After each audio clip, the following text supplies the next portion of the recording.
Bosmadik buni deb o'ylashmasin. Ular muhojir darajada boshlangan odam. Agar hozir bilishmasalar, yaqin kunda hali boshlanayotgan qo'yishingdan ilgari nima uchun men ozgina bir hayotim uchun shunday dinini sotib mumkin deydi. Yaqinda josuslik qilib dinga zarar yetkazayotganlar shu turk yuzgan jasadimga. Endi bugun shunday kasalga duchor oldimki, sizlar bilan so'rim qoldi. Bu semirtirgan jasadlar ozgina vaqtda bir oyda yo'q kesadi. Men nima uchun shu dinga josuslik qildim?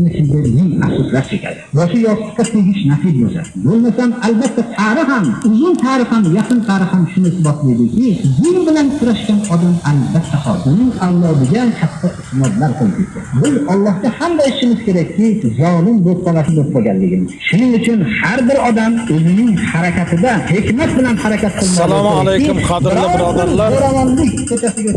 Inshaalloh mana o'zining maslakida Meros milliy markazi Stokholmda O'zbekiston elchixonasining oldida o'zini namoyishini o'tkazishni boshladi inshaalloh.